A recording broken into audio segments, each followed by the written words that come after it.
Kumusta mga master at malulupit nating tropang technicians dyan? Sa video na ito mga master ay isi-share natin kung paano nga ba mag-compute ng unbalance na load sa 3-phase. So ang i-compute natin dito is yung neutral lang. Okay, kung ano yung magiging current natin sa neutral kapag unbalance yung ating load pagdating sa 3-phase. So ang isasample natin na 3-phase mga master is yung 3-phase 4-wire. Pag sinabing 3-phase 4-wire, automatic yun, meron yung neutral. Okay, so halimbawa ito yung ating panel board. So ito yung ating panel board. Ito yung ating line 1, ito yung ating line 2, ito yung ating line 3. Pero ito, yung ating circuit breaker dito, may 3-phase yan. Okay? So ngayon, meron tong neutral busbar. Okay, so ganyan kasi yung sample ng isang 3-phase na 4-wire. Okay, so 3-phase na 4-wire na 400 to 30 volts. Kita ba mga master? Ayan. So 3-phase 4-wire, 400 yung line to line, tapos yung line to neutral niya ay 230 volts. Okay, so kung merong breaker yan dito na single pole papuntang load, sabihin mo ng load yan, tapos ito na yung kanyang neutral, pag sinukat mo to 230, tapos yung line to line naman kapag sinukat mo 400 volts.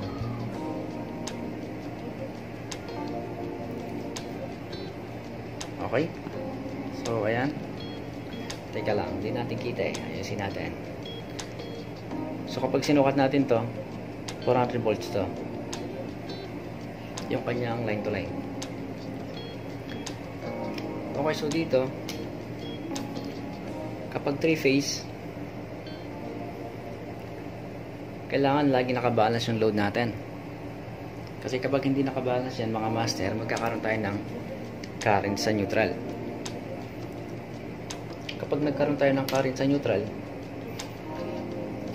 problema yon, di ba? Kasi hindi unbalance, hindi nakabalance yung load natin. So halimbawa ito yung ating line 1, meron tayong, sabihin natin line 1 natin, meron tayong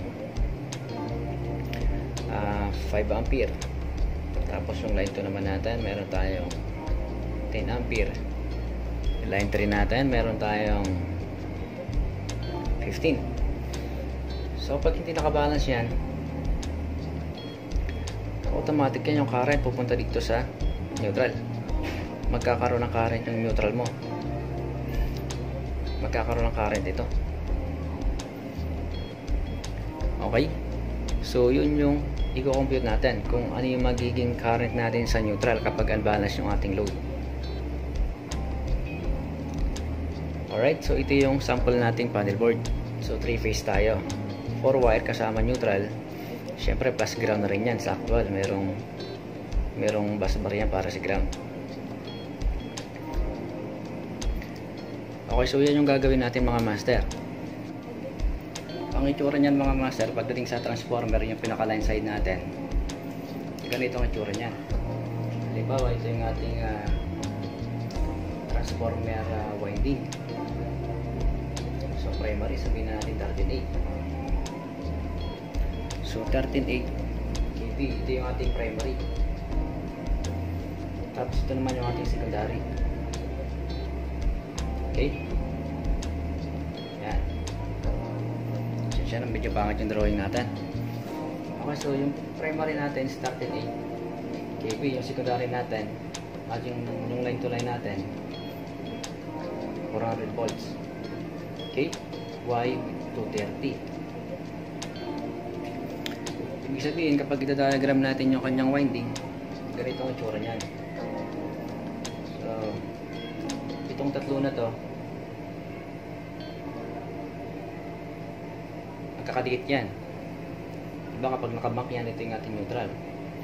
Tapos ito naman line 1, line 2, line 3. So, line 1, line 2, line 3. So, kapag dinrawing natin yan, ganito yung tsura niyan. Yung mga transformer winding configuration. Ito. So, ito yung ating line 1, line 2, line 3. Pwedeng RYB, pwedeng ABC. Depende sa'yo kung ano yung ilalagay mo. Pero dito gamitin natin line 1, line 2, line 3. So, sa ibang term, tinatawag din na phase yan. So, phase A, phase B, phase C. So, dito yung gitna niyan, neutral. So, yung gitna niyan, neutral. Ito na yun. So, kapag tinakbo natin to sa panel board,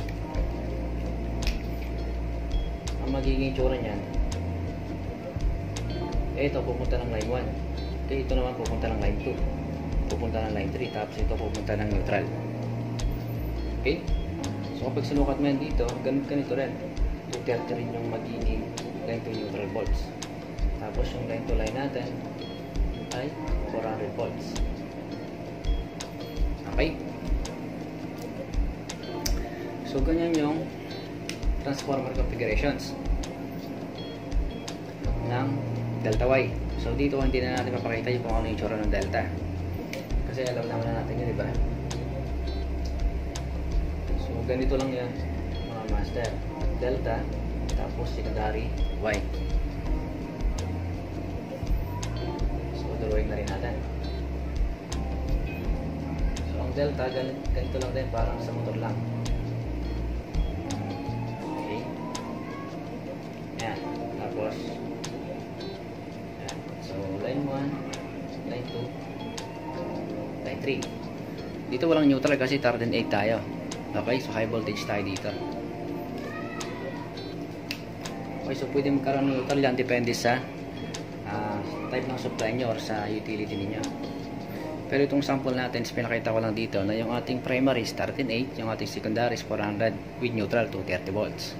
So ito yung itsura niya pagdating sa panel. Okay, so buburahin ko muna.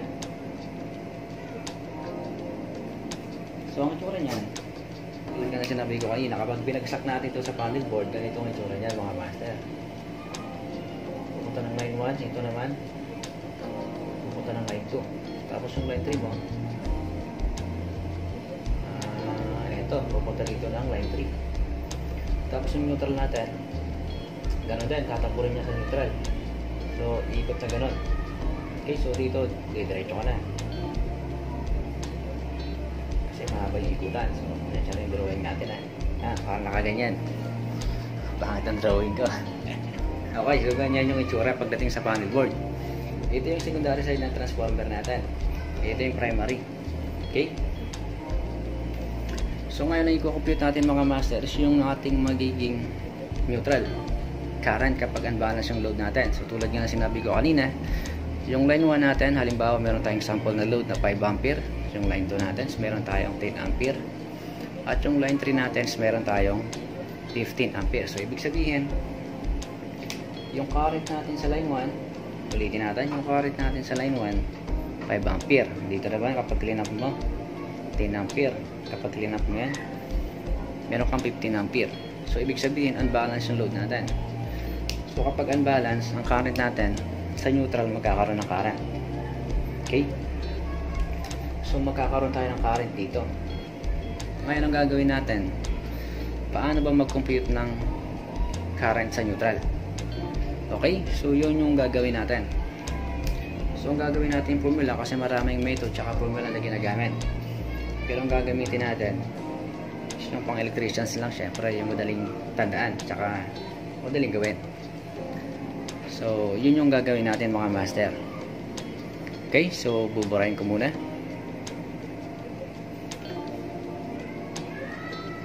Sana nakuha niyo yun mga master at mga tropa nating electricians.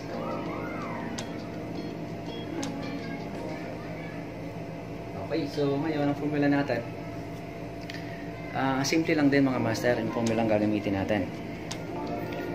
So para makuha natin yung neutral current kapag unbalance yung load natin, is ganito lang. So IN square root ng haba no? IN square root ng line 1 square plus line 2 square plus line 3 square. Okay? So itong line 1 natin, line 1 yan, line 1 current, ito naman line 2 current, ito naman line 3 current. Tapos meron silang square. So mamaya, mabilis lang natin i-compute yan kapag gumamit tayo ng calculator kasi isang pindutan lang. Depende sa'yo kung gaano mo katagal pindutin yan. Marami kasing shortcut yan mga masters. Yun, bibigay ko na yung pinakamadali. Yung bang mabilis tandaan. Kasi maraming method para makompute yung neutral current. Okay, so saan na tayo? Line 1, line 2, line 3. Tapos minus tayo dito. Tapos lagay natin yung line 1. Lagay natin yung line 1. Multiply natin ng line 2. Minus line 1. Multiply natin ng line 3. Minus line 2, multiply natin ng line 3. Abay, no? So, nakaba mga master. So, ito yung ating formula. Ito yung ating simpleng formula mga master. So, maraming formula, tulad yung sinabi ko, maraming formula para makuha yung neutral current. Saka maraming shortcuts. Pero itong ginawa ko, kahit electrician siguro, baka maintindihan na ito. Okay, so ang gagawin natin is mag-actual tayo mga master. Tapos i-check natin dito sa calculation natin o sa computation natin kung pasok nga yung amperahe. Okay? So ang gagawin muna natin ngayon syempre is actual. Magka-clamp tayo sa panel board. So ang gagawin natin ganito. Halimbawa ito yung panel board. Tulad nga sinabi ko kanina, mayroong triple na breaker. Line 1, line 2, line 3, RYB, depende sa'yo, ABC. Tapos meron ka dito, bus bar, neutral. Okay? So, lagyan natin ito, line 1, line 2, line 3. So, ang gagawin natin mga master, kukuhaan ngayon natin ng actual to. Pupunta tayo sa panel board, kukuhaan natin ng actual current. Kung anong current yan, kung ano yung current dito, kung ano yung current yan. Okay, so tanda natin ang line current ito. So yan yung kukunin natin. Tapos kapag nakuha natin unbalance, i-compute natin kung ano yung magiging current natin dito. Dapat makuha ng formula natin kung ano yung nasa actual. Okay, so gawin na natin.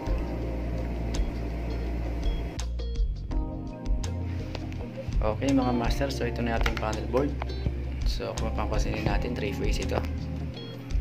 So ito yung ating clamp. Set ko muna ng amperes. So dito, pasensya na, medyo wala akong dalang gloves, nakalimutan na akin.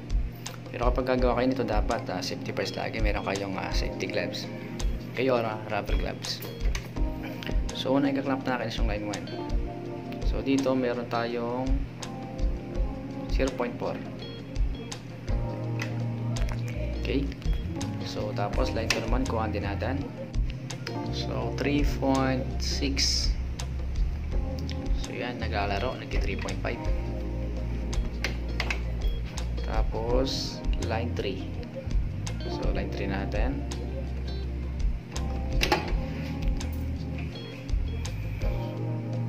So 1.4.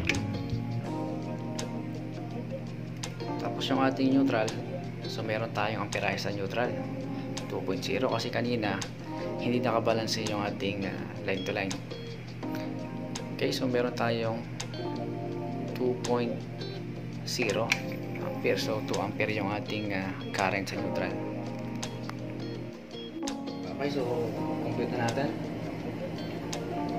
So step 1 natin. Step 1. So step 1, kunin lang natin yung current ng bawat linya. So line 1, 0.4.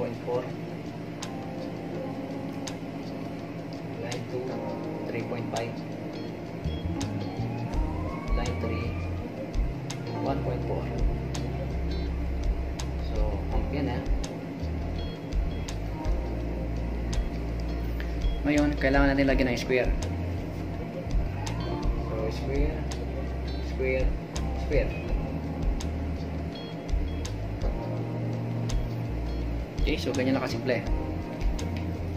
Ngayon, kailangan natin makuha yung square nila. So, gamit tayo ng calculator para mabilis. So, 0.4 square, ilan yun? So, tayo natin 0.4 square 0.16 0.16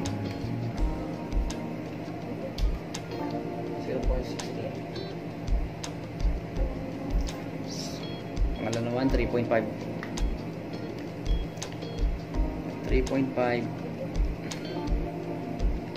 square.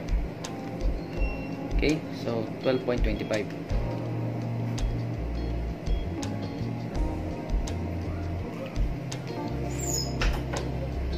12.25. So 1.96. Naku, naubusan ng tinta. So 1.96. Yan, so meron na tayong ilalagay dito.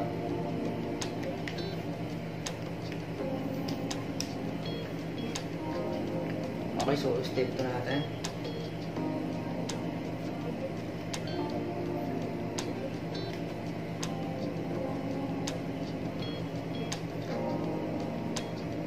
So, medyo pang electrician talaga itong ating computation.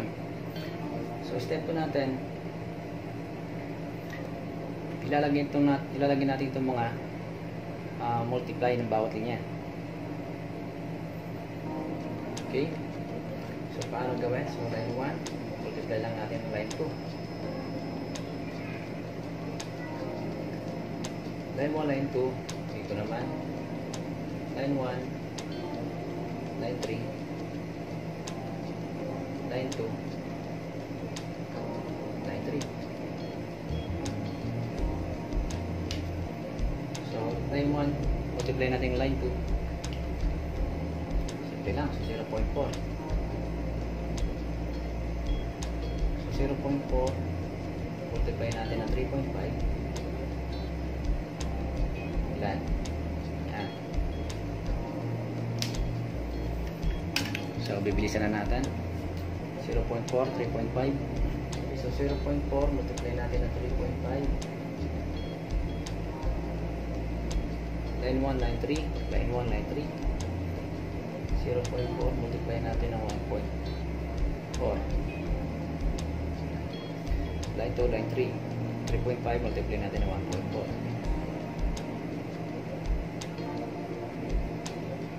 Yan. See, parang electrician lang talaga. Okay, so 0.4 times 3.5, pasulan natin. 0.4 times 3.5, 1.4.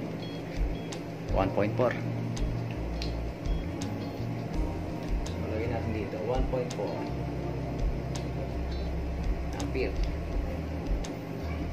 Pangalawa, 0.4, multiply natin ng 1.4, 0.56.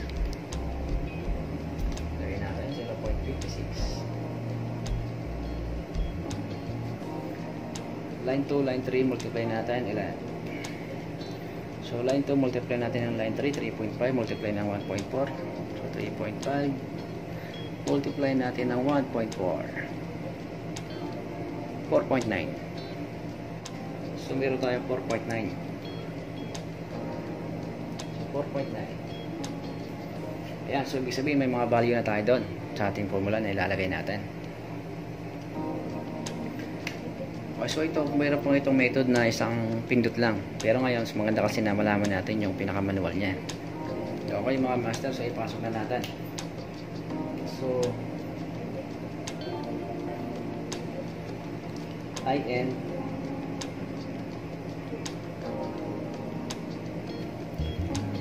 ayan, so IN yung ating square root ng line 1 natin. Ano ang sagot? 0.16. So lagay natin. Plus natin ng 12.25.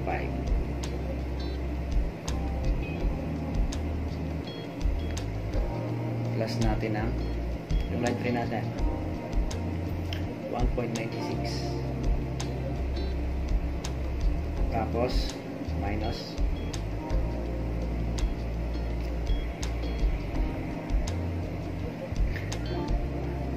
line 1 natin, minultiply natin ng line 2, ang sagot 1.4.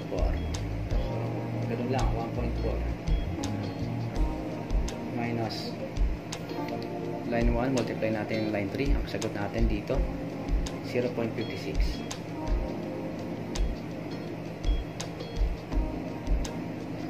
Minus yung line 2 natin, minultiply natin ng line 3, line 2, minultiply natin ng line 3, ang sagot 4.9.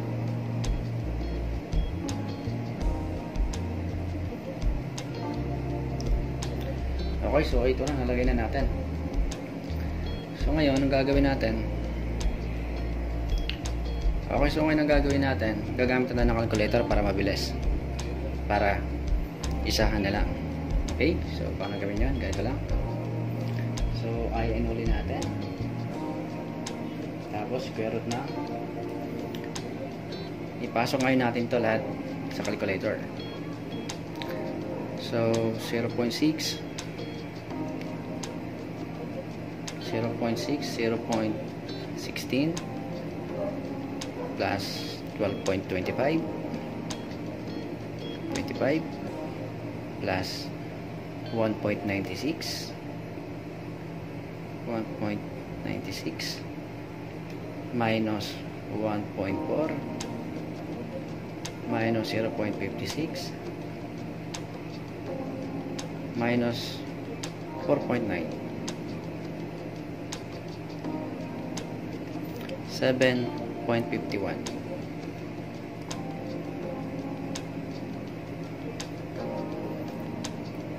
Okay, so final answer natin, square root ng 7.51. So 7.51, yan, 7.51 equals natin 2.7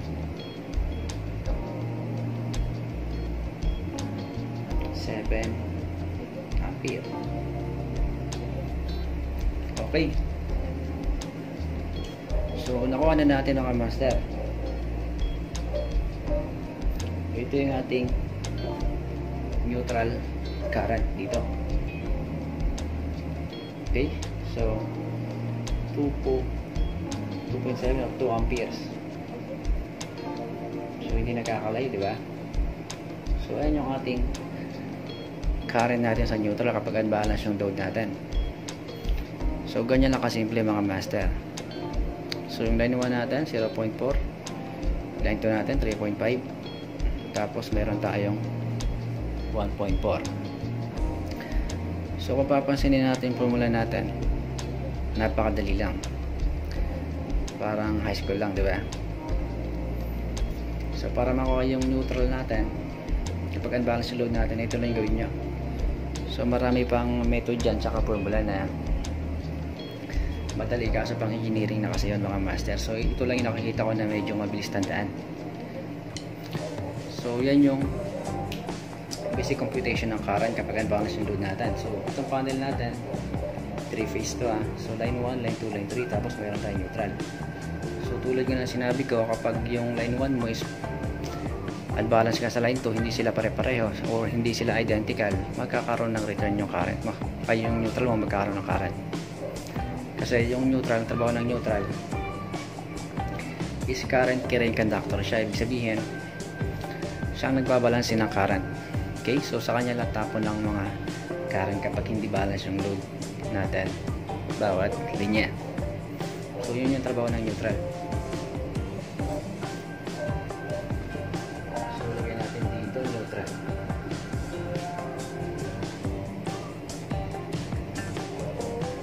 Okay, so